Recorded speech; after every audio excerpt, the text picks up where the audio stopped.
The R3 is the new mid-range model of the DJI prosumer line, nestled between the lightweight mini models and the top-of-the-line Mavic. It combines elements from its predecessors, the R3 and the R2S. In this video I will analyze the difference offered by the new model to help decide if it is worth upgrading from the two previous models, or to make the best choice if purchasing the first drone.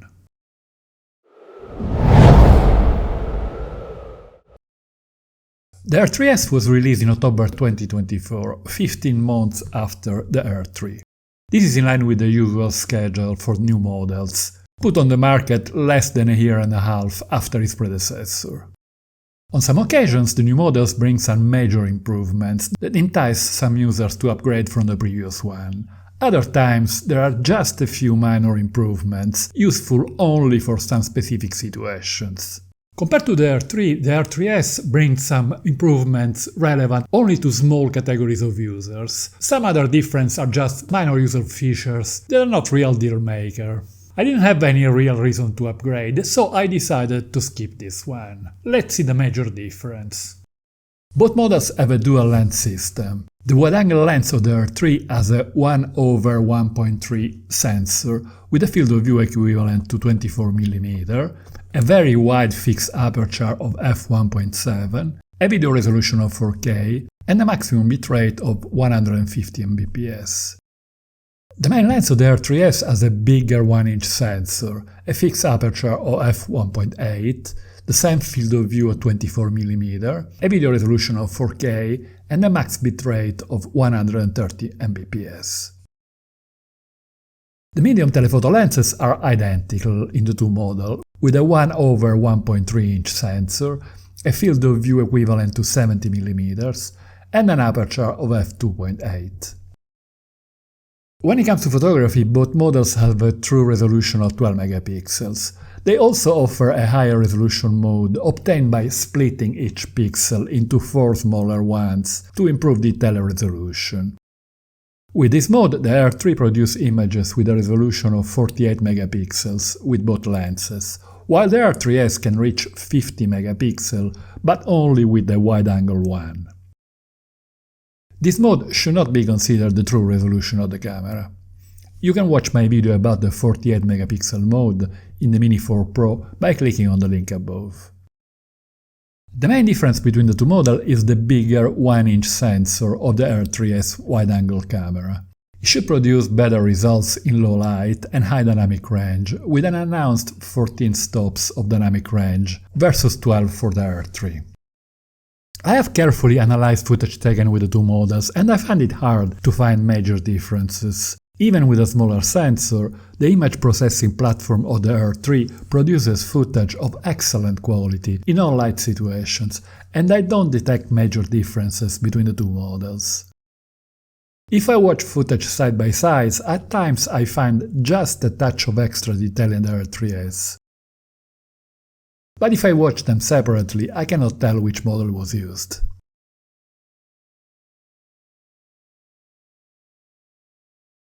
The same goes for photography. The R3S has possibly the slightest advantage, but for most users this is certainly not a reason for upgrading. A very visible new feature of the R3S is the presence of the LiDAR sensor above the camera. In the other models of the current DJI line, the obstacle detection system ceases to function in low light conditions, below 15 lux of luminosity. Thanks to the LiDAR, the R3S achieves nightscape omnidirectional obstacle senses. The LiDAR sensor is capable to detect obstacles in front of the aircraft in extreme darkness with only one single lux. It is certainly an interesting safety feature, but only for a minority of users who do a lot of night shooting at close range. The R3S has a larger internal memory of 42 GB versus 8 for the R3.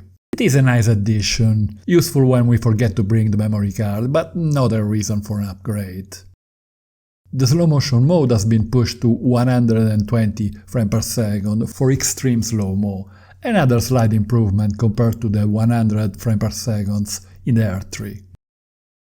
Other minor upgrades are subject focusing, for maintaining a constant focus on subject position at a very close distance, an improved intelligent return to home that works even without a satellite connection, and the free panorama photo mode. Finally, active track has been improved for vehicles. As you can see, the R3S brings some minor technology improvements that go in the right direction, but most of them are not a must for the majority of users.